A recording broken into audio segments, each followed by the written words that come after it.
Hello everyone. आज हम लोग इस लेक्चर में कवर करने वाले हैं रीजनल रूरल बैंक्स। ये पार्ट 2 है लेक्चर हमारा। तो इसके अंदर हम लोग क्या क्या स्टडी करेंगे। पहला, role of NABARD, then some of the important committees, फिर उसके बाद advantages and disadvantages of regional rural banks. So ये सब चीज़ आज हम लोग पूरा कवर करने वाले हैं। सो आप लोग बने रहिएगा पूरे लेक्चर के दौरान। सो फर्स्ट ऑफ ऑल फटाफट से हम लोग देखते हैं रोल ऑफ नबार्ड। पहला रोल है, it provides refinance support to the RRB. Refinance support मतलब कि फाइनेंशियल हेल्प या फिर financial assistance to the RRB. So किस टाइप का असिस्टेंस प्रोवाइड करता है आरआरबी को नबार्ड? ये लोन प्रोवाइड करता है to the small and regional rural sector, the farmers, है ना, जो भी वहाँ पर ही क्राफ्ट्समैन हैं उन लोगों को सपोर्ट प्रोवाइड करते हैं। जो भी स्मॉल एंटरप्रेन्योर्स है वहाँ के, उन लोगों को सपोर्ट प्रोवाइड करता है। नेक्स्ट क्या है इसमें, it supervises and monitors the credit flow. अब क्रेडिट फ्लो का मतलब क्या है कि सही डायरेक्शन में, सही सेक्टर में, जैसे रूरल सेक्टर में ही क्रेडिट पहुंचना चाहिए। जो भी फंडिंग है नबार्ड के थ्रू जो भी मिल रहा है वो रूरल सेक्टर में ही पहुंचना चाहिए। It ensures priority sector lending. Priority sector मतलब प्रायोरिटी, कुछ चीज़ का प्रायोरिटी नबार्ड खुद बना के रखा है। जैसे कि एग्रीकल्चर हो गया, है ना, फार्मर्स लोगों को देना, प्रोवाइड करना फाइनेंशियल सपोर्ट। फिर micro and small enterprises, weaker section of the society. तो जो भी प्रायोरिटी है नबार्ड के फील्ड में, वो उन लोगों को प्रायोरिटी लेंडिंग करेगा। सबसे पहले उन लोगों को फंड्स प्रोवाइड करेगा।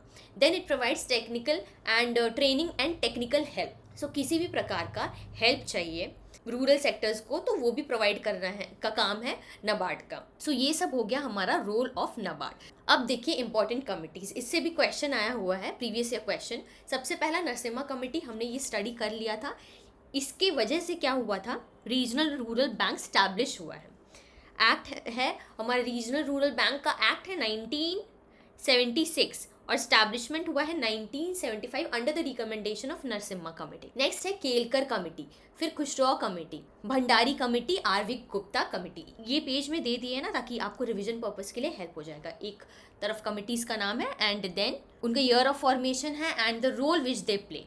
सो ये सब मेंशन है। अब हम लोग इसके अंदर डीप डाइव करते हैं। सबसे पहले Narasimha committee recommended the establishment of RBI, ये तो हमें पता है, और ये सपोर्ट प्रोवाइड करता है credit and banking services specially to the rural people, ताकि उनका एग्रीकल्चरल नीड्स फुलफिल हो। इन्होंने ही रिकमेंड किया था कि आरआरबी क्रिएट करे और स्टार्टिंग विद दी 5 बैंक्स। अब ये 5 बैंक्स आपका एक होमवर्क है कि ये 5 बैंक्स कौन कौन से थे, आप लोग कमेंट में मेंशन कीजिएगा, ठीक है। फिर हम लोग डिस्कस करेंगे फर्दर। सो ये 5 जो बैंक्स हैं ये लोग मिल करके क्रिएट किए थे RRB under the Narasimha committee. So ये नरसिम्हा कमेटी का है। फिर केलकर कमेटी, केलकर कमेटी ने क्या किया था, it suggested financial restructuring for the RRB. अब देखिए सेटअप तो कर दिया नरसिम्हा कमेटी, अब उसके बाद उसका फॉर्मेशन, रीस्ट्रक्चरिंग वगैरह कुछ करना होगा ना, ऐसी बना के थोड़ी ना छोड़ देंगे। तो उसके लिए हुआ ये केलकर कमेटी।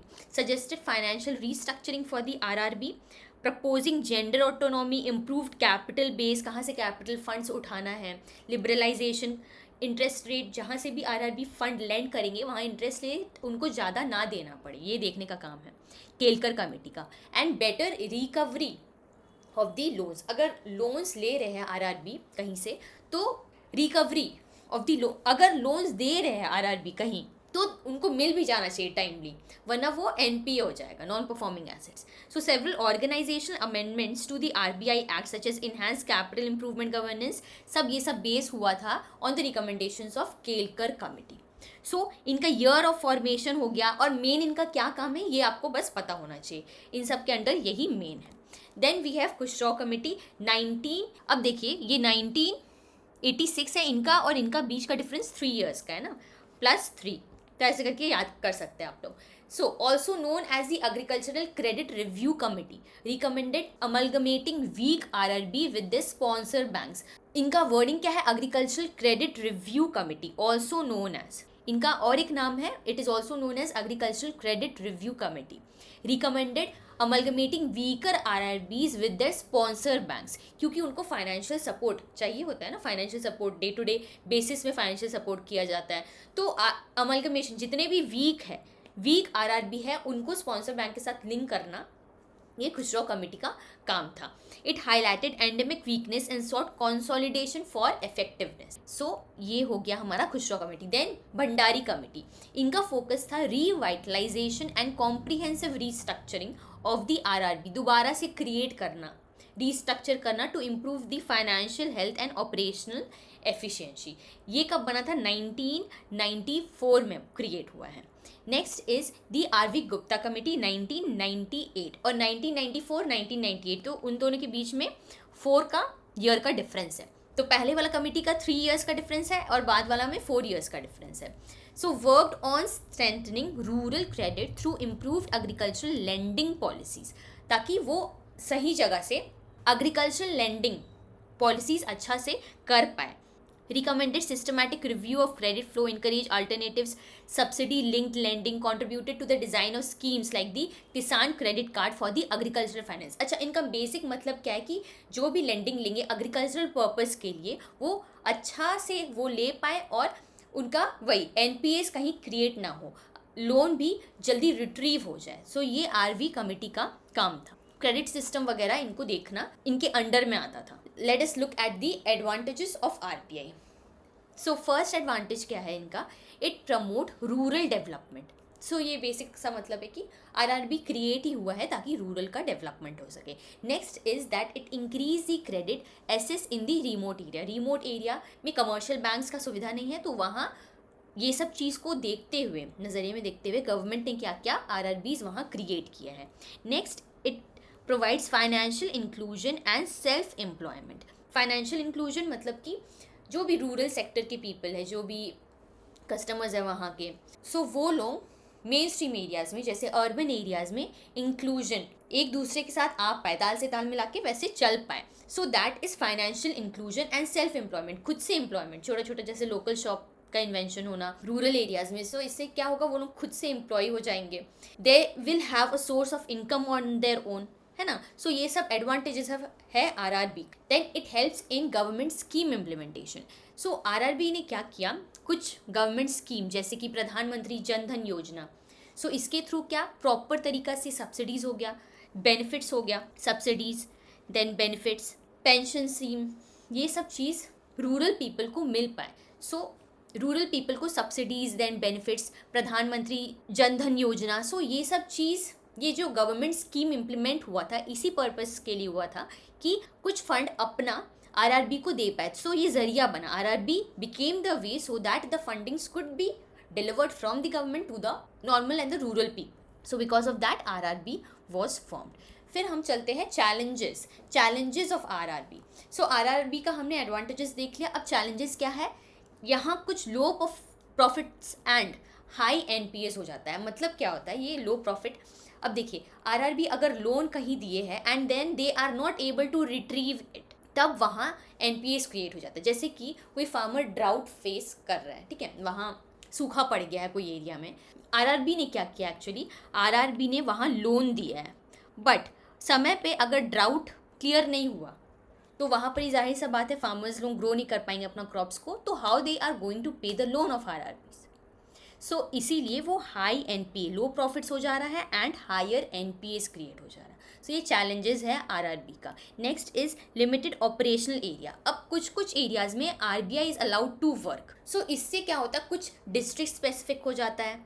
तो अगर कोई एक एरिया से, मान लेते हैं इस एरिया में फार्मिंग हो रहा है बट यहाँ पर एक क्रॉप फेलियर हो गया, बट आरआरबी क्या है, वो नेक्स्ट एरिया में वो अपने अंडर है नहीं तो ले नहीं सकता, वहाँ का प्रॉफिट्स उठा ही नहीं पाएगा, तो उनका क्या एनपीए ज़्यादा क्रिएट हो जा रहा है, लॉसेस उनको ज़्यादा बेयर करना पड़ेगा। सो ये लिमिटेड ऑपरेशनल एरिया ऑपरेशन के वजह से, डिस्ट्रिक्ट स्पेसिफिक जो हो जाता है उसके वजह से वो डाइवर्सिफाई नहीं कर पाएगा अपना रिस्क को। सो इसके लिए बहुत प्रॉब्लम हो जाता है आरआरबीज़ को, क्योंकि वो लोग शॉर्टर एरियाज़ में गवर्न करते हैं। Next is technological backwardness. ये तो है ही कि वहाँ आउटडेटेड एंड मैनुअल सिस्टम अच्छा नहीं है because of the limited funding, या फिर बोल सकते हैं इंफ्रास्ट्रक्चर वहाँ सही नहीं है, slow service, poor record management, difficulty हो जाता है इसलिए कमर्शियल बैंक या फिर मॉडर्न बैंक्स सेटअप करना इन प्लेसेस में। देर अभी जा कर के रूरल एरियाज़ फिर भी पहले से बहुत बेटर हो चुका है, but still because of this technological backwardness RRBs are not able to operate, or they are only operating at a limited level. Last is dependence on the sponsor banks. So RRB बहुत ज़्यादा depend करते हैं sponsor bank के ऊपर, because they are the banks, जैसे कि state bank of India, जितने भी नेशनलाइज्ड बैंक हैं हमारे, because they provide the staffing facility, staff को ट्रेनिंग देना, टेक्नोलॉजी को डेवलप करना, एंड कोई भी फाइनेंसेस जो भी स्पॉन्सर बैंक्स प्रोवाइड करते हैं. सो इसके वजह से क्या हो जाता है, देयर इज़ लिमिटेशन कि स्पॉन्सर बैंक जितना फंडिंग देंगे उसी के अराउंड ऑपरेट करना है. The RRBs can't go off that limit. So there is a total dependency on the funds which the RRBs are getting for operating its operations. So ये सब हमारा challenges है RRBs का. I think ये अच्छा से आपको clear हो गया होगा. ये वाला part भी आपको बहुत important है, ठीक है, आप अपने end से याद कर लीजिएगा. अब देखिए ये वाला हम लोग पढ़ चुके हैं, बट स्टिल स्टैब्लिश कब हुआ है RRB को, 1975 under the recommendation of Narasimha committee. ठीक है, एक्ट पर क्या है 1976, एक साल बाद. Ownership is 50, 15 and 35. ठीक है, it is regulated by RBI as well as NABARD. NABARD क्या है, long term financial needs provide करता है. SIDBI provide short term finances. Then amendment 2015 में हुआ था कि capital raising 49% public and private sector का होगा, तभी उसके बाद ही गवर्नमेंट का होल्डिंग्स कम हो गया है. Then its focus is on rural credit and inclusion. Rural people main stream areas में कॉर्पोरेट कर पाए, इसीलिए RRB का फॉर्मेशन हो. I hope this is all very much clear. So RRBs act as a bridge between commercial and cooperative bank. अब commercial और cooperative bank के बीच में ब्रिज कैसे क्रिएट करता. कमर्शियल बैंक क्या है, only it operate for gaining profits from the public, और cooperative banks काम करते हैं रूरल पीपल के लिए. सो RRB क्या करते हैं, they combine the strength of both. Commercial bank जो कमर्शियल बैंक से मनी लेंगे, जैसे SBI नेशनल बैंक से पैसा लिया, and then they are operating for the rural people. So it is acting like a bridge between the commercial and the cooperative banks. Then it promotes rural, ये सब पता है, backed by NABARD and Government of India. So this was all about today's lecture. Thank you. I hope you like the lecture. ये पूरा complete हो गया हमारा RRB. अब next lecture में हम लोग previous year questions cover करेंगे, जितना भी commercial बैंक हो गया, then हमारा cooperative बैंक हो गया, RRBs हो गया, foreign बैंक, इनसे जो भी previous year questions आया था, that we are going to cover. So stay tuned and take care and keep studying.